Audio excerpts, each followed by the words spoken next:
सभी भाइयों और बहनों को जय श्री राम। इन वीडियोस को बनाने का मकसद समाज में पनप रहे भेदभाव तथा मनुस्मृति को गलत नजरिए से देखने वालों को सही मनुस्मृति को समझाना है और आपस में ऐक्य तथा सामंजस्य को बढ़ाना है। हमारे इस मुहिम में जुड़े तथा इन विचारों को समाज में पहुंचाने में हमारे साथ खड़े रहिए। आइए दोस्तों, जानते हैं कि शूद्रों के शिक्षकों के आमंत्रित के बारे में मनुस्मृति में मनु ने क्या कहा है। मनुस्मृति के अध्याय 3 श्लोक 156 में मनु कहते हैं, भृत्काध्यापको यष्ट भृत्काध्यापितस्तथा शूद्र शिष्यो गुरुश्चैव वाग्दुष्टः कुंडगोलको 3/156। ये 119 से 284, 166 श्लोक निम्नलिखित कारणों से प्रक्षिप्त हैं। ये सभी श्लोक प्रसंग विरुद्ध होने से प्रक्षिप्त हैं। 117 से 118 में गृहस्थी पति पत्नियों के लिए यज्ञशेष भुग कहा है और 285 में यज्ञशेष को ही अमृत भोजन कहा है। इन श्लोकों की पूर्णतः परस्पर संगति है। इनके मध्य में ये 166 श्लोक प्रसंग को भंग कर रहे हैं। और यहाँ पंचमहायज्ञों का विधान क्रमशः किया गया है, अर्थात ब्रह्मयज्ञ, देवयज्ञ, पितृयज्ञ, वैश्वदेवयज्ञ और अतिथि यज्ञ। इनमें पितृयज्ञ का वर्णन 383 में समाप्त हो गया। 394 में वैश्वदेवयज्ञ का विधान पूर्ण हो गया। तत्पश्चात अतिथि यज्ञ का विधान करके गृहस्थी को यज्ञशेष खाने को कहा गया है। इस अतिथि यज्ञ के बाद 118 से 285 के बीच के श्लोक बिना किसी क्रम के प्रकरण विरुद्ध मिलाए गए हैं। इन पंचयज्ञों में 119 राजा स्नातक आदि का सत्कार, 121 में वैश्वदेव यज्ञ का पुनः विधान, 122 से 284 तक पितृयज्ञंतु निर्वतीय पितृयज्ञ करके मृतक श्राद्ध का विधान करना बिना क्रम के अप्रासंगिक है, क्योंकि 286 में सर्व विधान पांचयज्ञिकम कहकर मनु ने प्रकरण का स्पष्ट निर्देश किया है। इस प्रकरण में मृतक श्राद्ध का किसमें अंतर्भाव माना जाए? पितृयज्ञ में अंतर्भाव माना जाए तो उसका खंडन 122 में प्रक्षेपक ने स्वन्य कर दिया कि पितृयज्ञ को करके श्राद्ध करे। प्रक्षेपक के कथनानुसार भी मृतक श्राद्ध पितृयज्ञ से भिन्न है। मृतक श्राद्ध का प्रक्षेप सर्वथा ही असंगत है।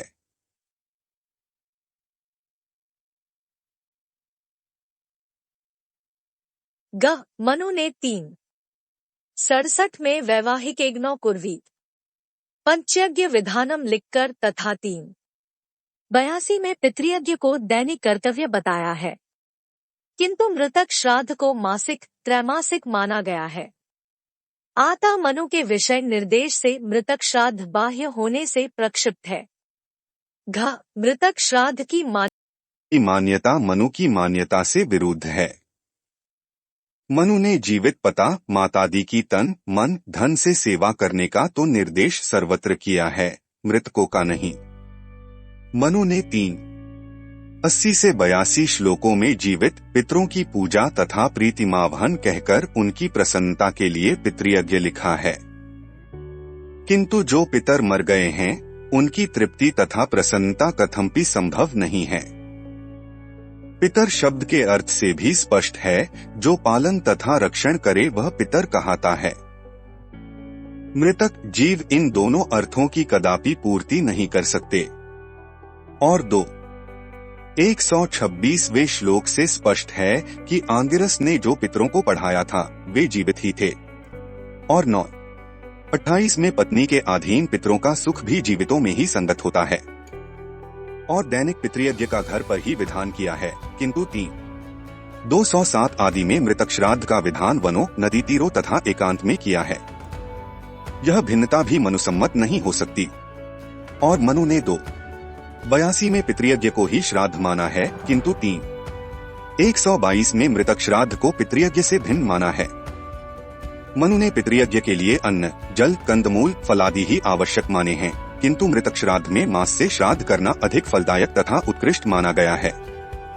और 266 से 272 तक मृतक श्राद्ध में मांस भक्षण का वर्णन है, जबकि मनु ने 543 से 51 मांस भक्षण को पाप माना है और मांस बिना हिंसा के प्राप्त नहीं हो सकता।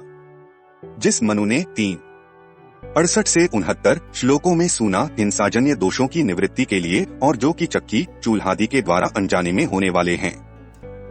पंचमहायज्ञों का विधान किया है, क्या वह इस प्रकार के मांस भक्षण का विधान कर सकता है? और मनु ने शुभाशुभ कर्म करने वाले को ही कर्मफल का भोक्ता मानते हैं, परंतु मृतक श्राद्ध में 220 से 222 एक के श्राद्ध करने से 7 पीढ़ी के पूर्वजों को पुण्यफल की प्राप्ति की बात मनुसम्मत कैसे हो सकती है? और मनु तो 143 में कर्मणा वर्ण व्यवस्था को मानते हैं, किंतु इस मृतक श्राद्ध में 136 से 1,37,152, 156, 164, 166, 182 जन्मना वर्णों को मानने के स्पष्ट संकेत हैं। और मनु ने वेदाध्ययन को 280 से 81 दैनिक कर्तव्य तथा उसमें अवकाश का निषेध किया है, किंतु न च छंदास्यधि 188 में मृतक श्राद्ध में वेद पाठ का निषेध किया है।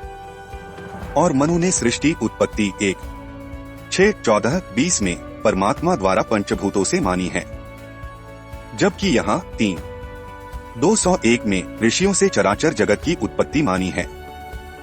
मनु ने 191 में शूद्रों का कर्म सेवा करना माना है, किंतु श्राद्ध में शूद्र का स्पर्श भी निंदनीय 241 माना है।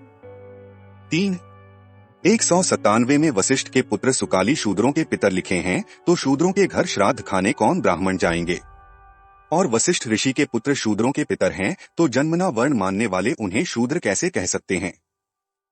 इस प्रकार की मनु की मान्यताओं का मृतक श्राद्ध के श्लोकों में विरोध भरा हुआ है। क्या इन विरुद्ध बातों को कोई बुद्धिमान व्यक्ति मनु की मान सकता है? इन मृतक श्राद्ध के श्लोकों में अत्यधिक परस्पर विरोधी बातें भी भरी पड़ी हैं, जिनसे स्पष्ट है कि इनको बनाने वाला कोई एक पुरुष न होकर भिन्न भिन्न समय के भिन्न भिन्न पुरुष हैं। 147 श्लोक में हव्य कव्य देने में प्रथम कल्प और अनुकल्प का वर्णन भी भिन्न लेखकों को स्पष्ट करता है। बाद में जिसने श्लोक मिलाए उसने अनुकल्प कहकर मिश्रण किया, और इसीलिए इनमें प्रथम श्लोकों से स्पष्ट विरोध है। परस्पर विरोधी कुछ उदाहरण देखिए। 136 से 137 में वेदज्ञान रहित को भी श्राद्ध में जिमाने के योग्य लिखा है, किंतु 142 से 146 तथा 128 से 131 श्लोकों में वेद से अनभिज्ञ ब्राह्मण को श्राद्ध में अयोग्य माना है। 129 में वेदांभिया को दैवकर्म में जिमाने का निषेध किया है। और 149 में दैवकर्म में ही ब्राह्मण की विद्वत्तादि को जांच करने का निषेध किया है। मृतक श्राद्ध में 266, 272, 123 मांस भक्षण का विधान किया है, और 152 में मांस बेचने वाले ब्राह्मण को जिमाने का भी निषेध किया है। और 233 से 237 तक श्लोकों में अन्न से पितरों की तृप्ति, 124 में अन्न से श्राद्ध, और 123 में मांस से ही श्राद्ध करना लिखा है। 196 से 197 में चारों वर्णों के पितरों का उल्लेख किया है। उनमें शूद्रों के सुकाली नामक पितर माने हैं, और 241 में कहा है कि शूद्र के स्पर्श से भी श्राद्ध का अन्न निष्फल हो जाता है। क्या शूद्र अपने पितरों को बिना छुए ही तृप्त कर सकता है? 188 में मृतक श्राद्ध में वेद पाठ करने का निषेध किया है, किंतु 232 में वेदाध्ययन करने का विधान किया है। 122 में पितृयज्ञ से श्राद्ध को भिन्न माना है, किंतु अन्यत्र सर्वत्र श्राद्ध को पितृकार्य कहकर दोनों को एक माना है। 127 में तो पितृयज्ञ को प्रेतकृत्य ही कहा है। 192 में पितरों को सत्तम ब्रह्मचारिणः कहकर सदा ब्रह्मचारी माना है। 200 श्लोक में पितरों के पुत्रों तथा पौत्रों का वर्णन किया है। क्या सदा ब्रह्मचारियों के भी पुत्र पौत्र संभव हैं?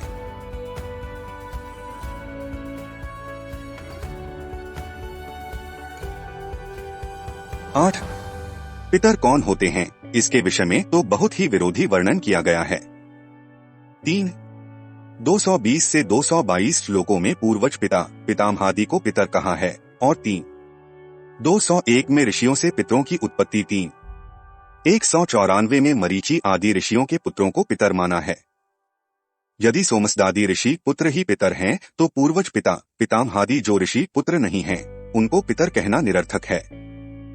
यदि यह कहा जाए कि सब मनुष्य ऋषियों की ही संतान हैं, तो चारों वर्णों के 194 से 199 अग्निवशवात्तादि भिन्न भिन्न पितर होने का क्या कारण है? और 284 में वसुओं को पितर, रुद्रों को पितामह और आदित्यों को प्रपितामह कहकर कौन से पितर माने हैं? अतः इस विभिन्नता से पितरों का निर्णय करना संभव ही नहीं है। 138 में श्राद्ध में मित्र को जिमाने का निषेध किया है, किंतु 144 में जिमाने का विधान किया है।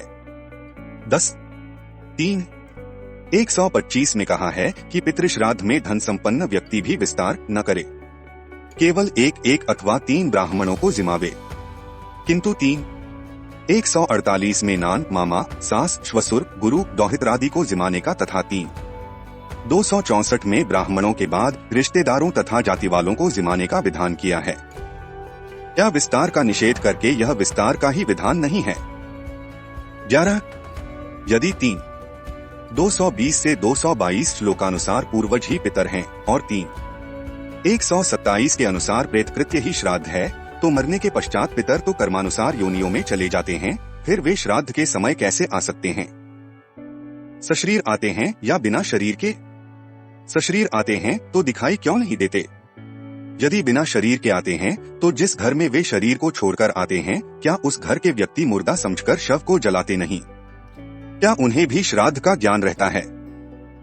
यदि रहता है तो आजकल भी रहना चाहिए, अन्यथा शव को जलाने के बाद श्राद्ध को खाकर पितर जीव कहा जाते हैं। इत्यादि अनेक भ्रांतियां इस मिथ्या मान्यता से उत्पन्न होती हैं, जिनका समाधान इस मान्यता को मानने वालों के पास कोई नहीं है।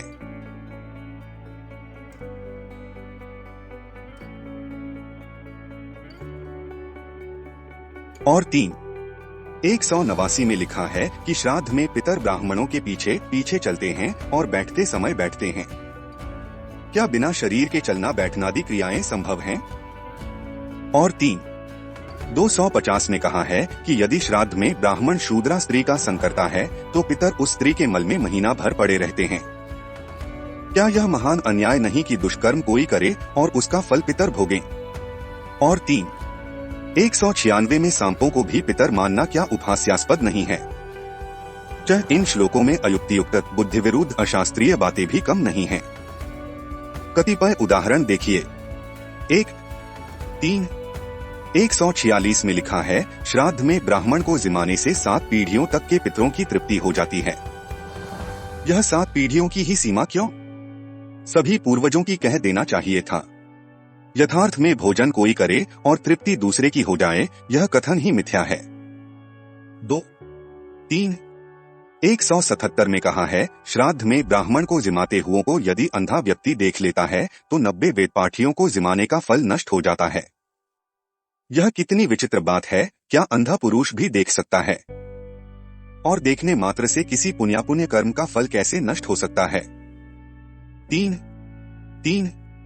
178 में कहा है, शूद्र याजक के स्पर्श से ही दान का फल नष्ट हो जाता है। 179 में कहा है, लोभवश ब्राह्मण दान लेकर शीघ्र नष्ट हो जाता है। 190 श्राद्ध में निमंत्रित ब्राह्मण भोजन न खाए तो सूकर योनि में जाता है। 191 में श्राद्ध में जीनने वाले ब्राह्मण को शूद्रा के साथ संग करने पर दाता के समस्त दुष्कर्मों का फल मिलता है। 205 में दैवकर्म के प्रारंभ में श्राद्ध करने वाला कुल सहित नष्ट हो जाता है। 230 में श्राद्ध अन्न में पैर से स्पर्श होने पर राक्षसों द्वारा अपहरण करना। 249 में श्राद्ध का झूठा अन्न शूद्र को देने से कालसूत्र नामक नरक में जाना इत्यादि अतिशोक्ति पूर्ण तथा कार्य कारण भाव संबंध से रहित बातों को कौन बुद्धि जीवी स्वीकार कर सकता है? स्पर्श मात्र से फल का नष्ट होना, दूसरे के कर्म का फल दूसरे ने भोगना और कल्पित नरकादि का भय दिखाना उदर्म भरी ब्राह्मणों की पोप लीला मात्र ही कहनी चाहिए।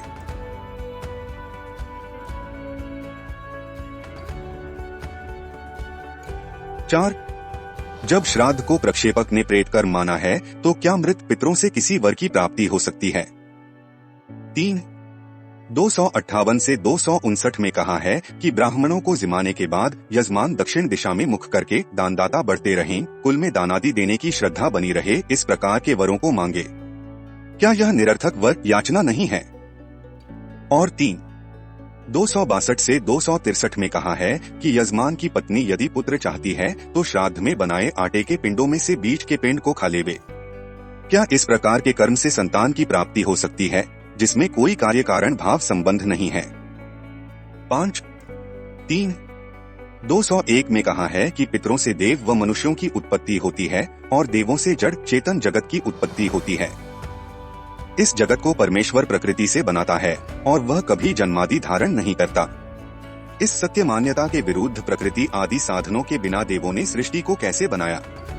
क्या ये परमेश्वर से भिन्न है? भिन्न है तो भिन्न भिन्न देवों की सृष्टि रचना भिन्न भिन्न होनी चाहिए, किंतु सृष्टि में एक रूपता तथा एक व्यवस्था से स्पष्ट है कि इसको बनाने वाला एक ही है। और जो स्वयं पितरों से उत्पन्न हुए हैं वे सृष्टि को कैसे बना सकते हैं? और चेतन जीवात्मा एक शाश्वत सत्ता है, किंतु यहाँ उनको भी बनाने की बात कही है, यह कितनी असंभव बात है। 268 से 272 तक भिन्न भिन्न पशुओं के मांस से जो पितरों की तृप्ति लिखी है वह कैसी विषम है। किसी से महीने भर, किसी से त्रैमासिक, किसी से वर्ष भर और किसी से अनंतकाल तक तृप्ति लिखी है। लोक में हम देखते हैं कि भौतिक पदार्थों से कुछ समय तक ही तृप्ति होती है। एक दिन में भी अनेक प्रकार के भोजन खाना होता है। पहले तो श्राद्ध में पितर आ नहीं सकते और उन्हें विभिन्न प्रकार के मांसों से विभिन्न प्रकार की तृप्ति करना केवल मांसाहारी वाममार्गी मनुष्यों से स्वार्थवश लीला की गई है, अथवा स्वार्थी ब्राह्मणों ने यह पोपलीला लिखी है।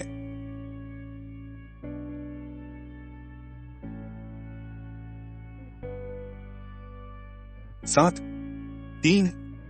217 श्लोक में 6 ऋतुओं तथा मृत पितरों को नमस्कार करने की बात भी मिथ्या है। ऋतुओं को नमस्कार करना निरर्थक है और जो इस लोक में नहीं रहे उन मृत पितरों को नमस्कार करना भी व्यर्थ है, क्योंकि नमस्कार का अर्थ सत्कार करना है। इस अर्थ की इनके साथ कोई संगति नहीं है।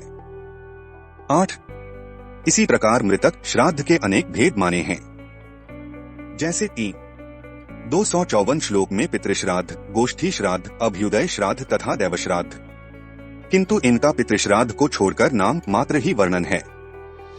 इनकी विधि का वर्णन नहीं किया गया है और श्राद्ध करने के विशेष समय, नक्षत्र तथा तिथियां लिखी हैं, जैसे 273 में वर्षा ऋतु, मघा नक्षत्र, त्रयोदशी तिथि को श्राद्ध के लिए उत्तम माना है।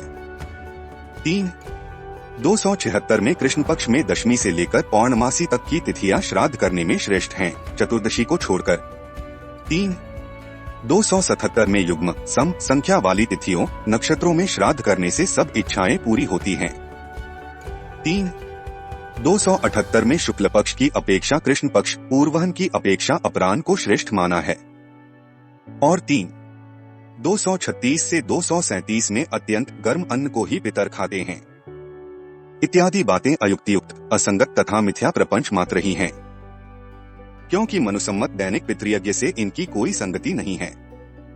6 इन मृतक श्राद्ध के श्लोकों से इनकी अर्वाचीनता के संकेत भी मिलते हैं, क्योंकि इनमें ऐसी मान्यताओं का समावेश है जिससे स्पष्ट है कि जब से ये मान्यताएं प्रचलित हुई हैं, तब या उसके बाद ही किसी ने इन श्लोकों को इसलिए मिलाया है क्योंकि मनुस्मृति को सभी प्रामाणिक मानते हैं। देखिए कुछ अवैदिक, मनु से असम्मत कल्पित मान्यताएं। 1 जन्म जात वर्ण व्यवस्था। मनु ने वर्ण व्यवस्था को कर्ममूलक माना है, जन्ममूलक नहीं। परंतु 150 से 167 तक जिन चोर, जुआरी, मांस विक्रयी, व्यापारी, ब्याज से आजीविका चलाने वाला, शूद्रा से विवाह करने वाला, विष देने वाला आदि को भी ब्राह्मण माना है, वह जन्ममूलक ही है, क्योंकि मनु ने ये ब्राह्मण के कर्म ही नहीं माने हैं।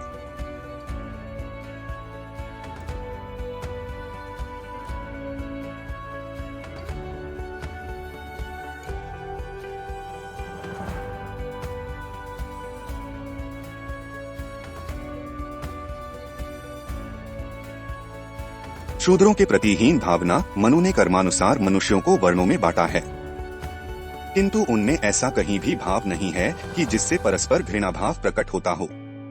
परंतु यहाँ 241 में शूद्र के स्पर्श से ही श्राद्ध अन्न को निष्फल माना है, जबकि मनु तीनों वर्णों के सेवा कार्य को शूद्र का मानते हैं। क्या सेवा कार्य करने वाला स्पर्शादि से पृथक रह सकता है? 3. नरक की मिथ्या कल्पना। नरक कोई स्थान विशेष नहीं है, नरक दुहक विशेष का ही नाम है। नरकादि पौराणिक कल्पना ही है। यहाँ 172, 249 श्लोकों में नरक को स्थान विशेष माना है और कालसूत्र नरक का तो नाम भी लिखा है। इस प्रकार के नरक किसी स्थान विशेष में नहीं है। 4. पुराणों का वर्णन। किसी के मरने पर गरुड़ पुराणादि का पाठ पौराणिक बंधु करते हैं, वैसा ही यहाँ 232 में पुराणों के श्राद्ध में पाठ करने का उल्लेख किया गया है और पुराणों के इतिहास से स्पष्ट है कि पुराणों की रचना बहुत ही अर्वाचीन है। 5. प्रेत तथा राक्षस योनिया। इन श्लोकों में श्राद्ध को प्रेत कृत्य तो कहा ही है, किंतु 230 में लिखा है कि श्राद्ध में आंसू गिराने से श्राद्धान्न प्रेतों को मिलता है और पैर से छूने से राक्षसों को।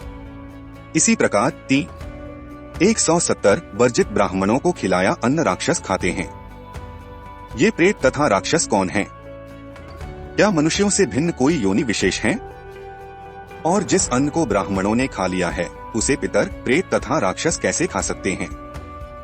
क्या ये पेट में कीड़े बनकर खाते हैं?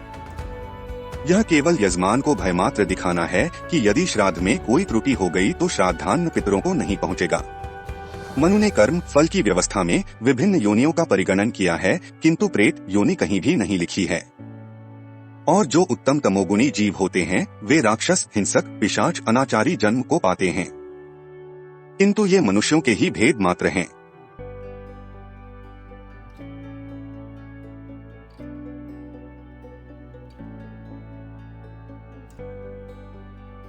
जब ये सभी श्लोक जहाँ मनु की मान्यताओं से विरुद्ध, परस्पर विरुद्ध, अयुक्तियुक्त तथा पौराणिक प्रभाव से प्रभावित हैं, वहाँ मनु की शैली से भी विरुद्ध हैं। जैसे 194 से 201 में मनु के ही परवर्ती वंशजों को ही पितर कहना। 150 में मनुरब्रवीत। 222 में अब्रवीन मनुह इत्यादि पाठों में अपने रचे श्लोकों को मनु के बताने की चेष्टा करना और अतिशयोक्तिपूर्ण फलकथन करना मनु की शैली कदापि नहीं हो सकती।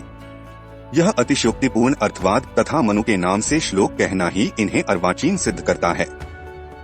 मनु सदृश आप पुरुष ऐसी लोकैषणा की भावना वाली अथवा अपना प्रभाव दिखाने वाली बातें कदापि नहीं कह सकते।